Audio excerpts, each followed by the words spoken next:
Bienvenido al módulo 8. Ahora vamos a hablar de cervicales. Empecemos por hablar de la estructura ósea de nuestras cervicales.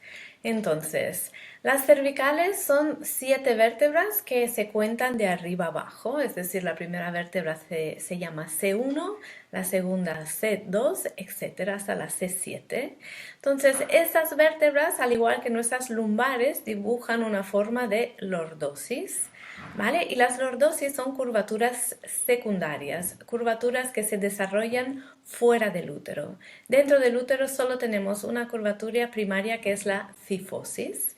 ¿Vale? De las curvaturas secundarias, primero se desarrolla la lordosis cervical, después la lordosis lumbar.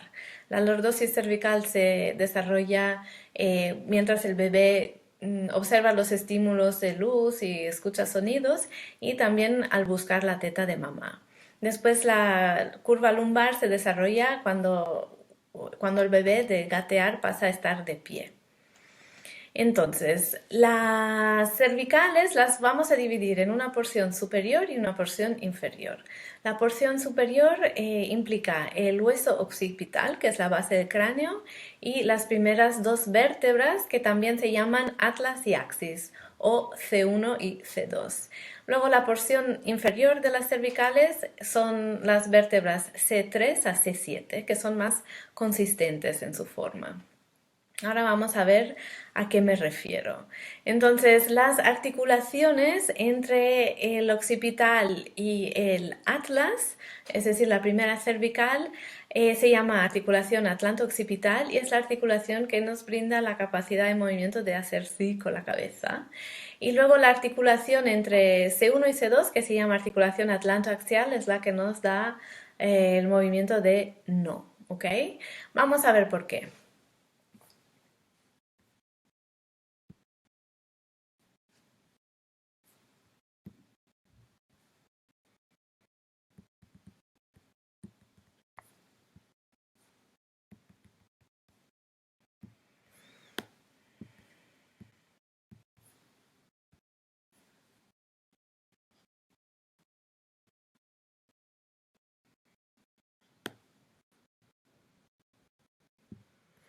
Entonces, aquí tenemos nuestro esqueleto visto de atrás, ¿vale? Entonces el hueso occipital es este, lo voy a aislar para que puedas verlo, ¿vale? Constituye la base del cráneo, por aquí pasa la médula espinal, ¿vale?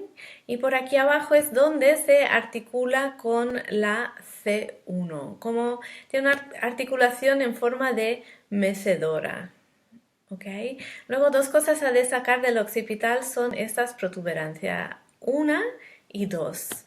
Las veremos después, pero aquí en esta protuberancia ósea se inserta nuestro trapecio y aquí los músculos suboccipitales. Luego vas a ver de qué te estoy hablando. Entonces, debajo del occipital tenemos el atlas y el axis. Entonces, yo te aíslo ahora el atlas, la primera vértebra cervical. La vamos a ver desde atrás. Bueno, primero desde arriba y aquí desde atrás para que te ubiques. Entonces vemos que tiene una forma de anilla, no tiene apófisis espinosa, sí que tiene apófisis transversas y aquí vemos el lugar donde se articula con el occipital, ¿vale? Entonces esta articulación permite hacer un movimiento de mecer la cabeza, de hacer sí con la cabeza, gracias a la forma de esta articulación sinovial que está aquí arriba, ¿vale? Luego la segunda vértebra se llama axis por este diente que lleva este eje que crea una articulación en pivote con la primera vértebra cervical. Entonces, ahora estamos viendo la vértebra de atrás y ahora desde arriba.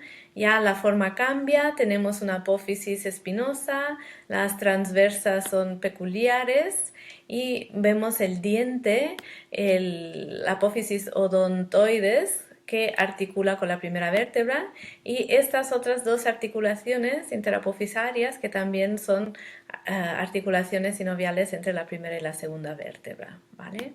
Entonces ahora, perdón, voy a poner el tejido conectivo para que podamos apreciar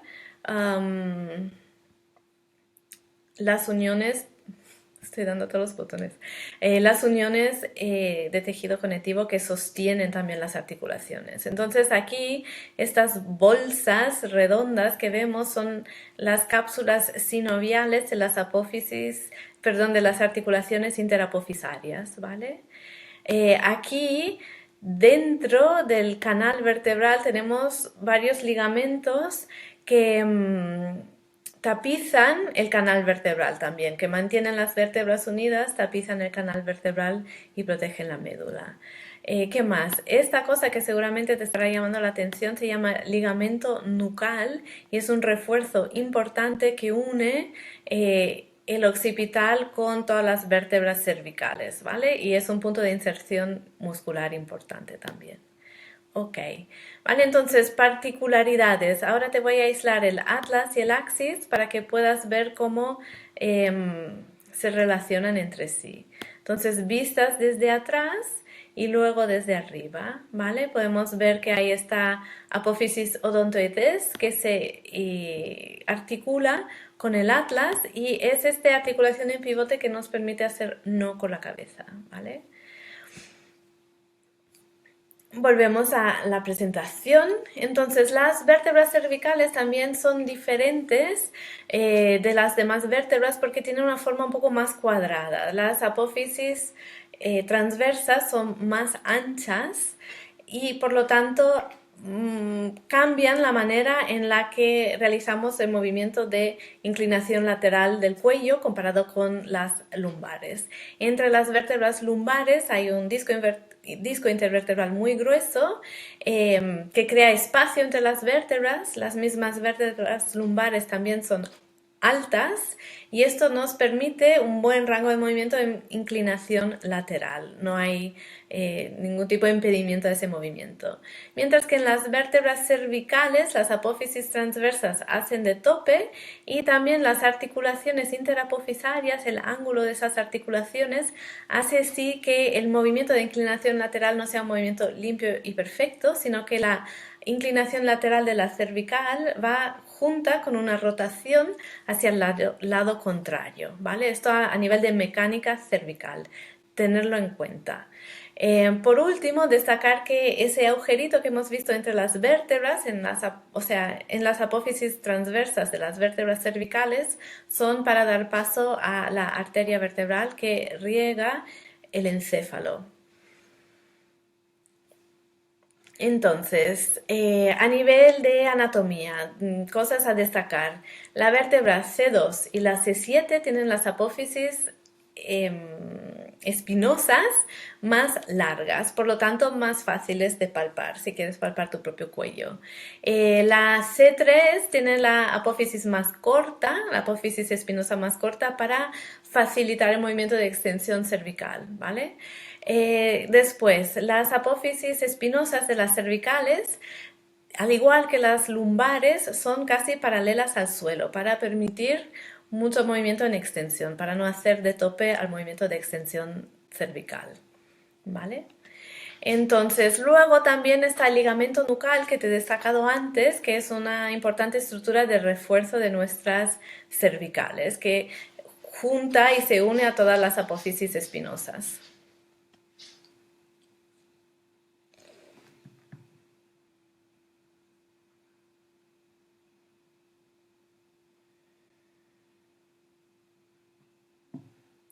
Entonces, aquí un breve ejercicio de palpación del cuello para que ubiques estas estructuras en tu cuerpo.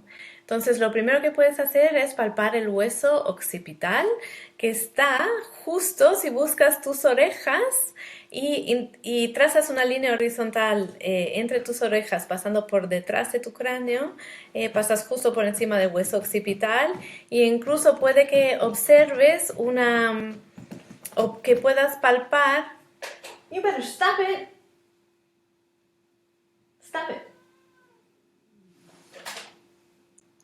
Entonces ahora vamos a hacer un breve ejercicio de palpación y vamos a buscar primero hueso occipital, es fácil. Si buscas tus orejas y trazas una línea horizontal que une tus orejas por detrás pasas justo por encima del hueso occipital. Y si mueves los dedos de tus manos así, notarás la primera protuberancia ósea, que también es horizontal, la que te indiqué antes, ¿vale? Y es el punto de inserción del trapecio, ¿ok? Está justo a la altura entre tus dos orejas. Después, si bajas desde ahí hacia abajo con la cabeza inclinada hacia adelante, podrás palpar con facilidad la apófisis espinosa de la C2. La notarás, la primera protuberancia ósea bajando por el occipital será la C2 y la última será la C7, que es la base del cuello y es también la prominencia ósea más destacada en la base del cuello posterior. Nada más apoyando la mano, al menos en mi cuello yo lo encuentro, ¿vale? Luego hay que pensar que cada uno tenemos variabilidades anatómicas, pero en general la C7 es muy fácil de ubicar. ¿Ok? Y si quieres palpar también el ligamento nucal, puedes inclinar la cabeza hacia adelante, ¿vale? En flexión. Cuanto más flexionas la cabeza, más notarás el ligamento nucal que, digamos, sube hacia arriba. Hace como si fuera una tienda de campaña entre tus tejidos blandos y sobre todo si palpas entre la base del occipital y las primeras vértebras cervicales, notarás... podrás distinguir muy fácilmente el ligamento nucal.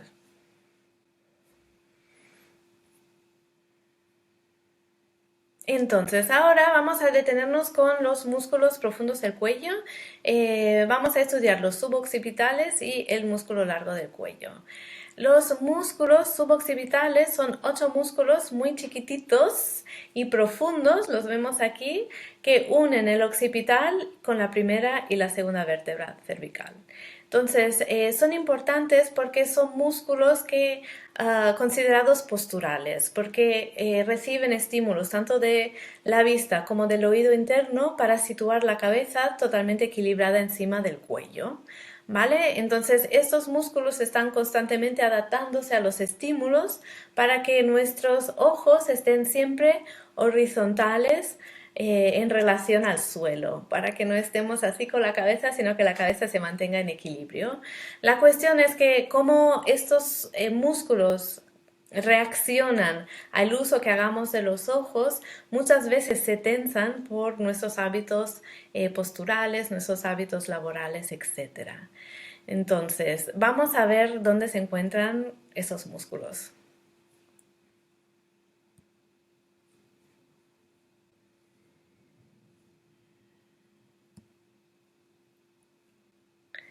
Aquí los tenemos. Puedes ver que los suboccipitales son 8 musculitos que unen el occipital con las primeras 2 vértebras y por su orientación,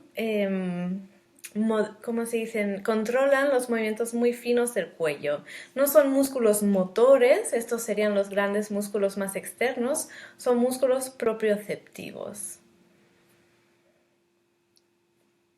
Entonces ahora quiero que palpes tus músculos suboccipitales. Entonces vas a buscar de nuevo tu occipital y buscas, haciendo así con las manos, la unión entre el occipital y las primeras 2 vértebras, ¿vale? Buscas ese lugar donde la cabeza se une con el cuello. Una vez que la encuentras, quiero que coloques tus pulgares justo ahí en esta zona, ¿vale? Sin apretar mucho, ¿vale? Y una vez que tengas ahí tus pulgares sin apretar, quiero que muevas los ojos ligeramente hacia un lado, hacia el otro, hacia arriba, hacia abajo, en todo su rango de movimiento y observa si notas debajo de tus pulgares pequeños movimientos musculares. Entonces, si aprietas muy fuerte con los dedos no lo percibirás, por eso tienes que usar las yemas que son sensibles y no apretar en exceso. Entonces, esta es la manera que tú puedes percibir tus propios suboccipitales en funcionamiento, ¿vale? Entonces, esto para relacionarlo de vuelta al yoga es para que entiendas que a veces las tensiones musculares se originan por tensiones derivadas de de tus ojos. Es decir, si estás todo el día mirando fijamente a una pantalla, al móvil, al ordenador, siempre focalizando la vista, mirando de cerca, esos pobres músculos están reaccionando a tus movimientos físicos, ¿vale? Y por ahí se acumulan muchas tensiones que luego limitan el rango de movimiento de tus cervicales. El segundo músculo profundo del cuello que quiero que aprendas hoy se llama músculo largo del cuello y une la C1 con la D3, es decir, la primera vértebra cervical con la tercera vértebra dorsal en la parte anterior del cuello, justo en la parte de las anteriores a las vértebras. Entonces es muy profundo ese músculo en la parte frontal del cuello.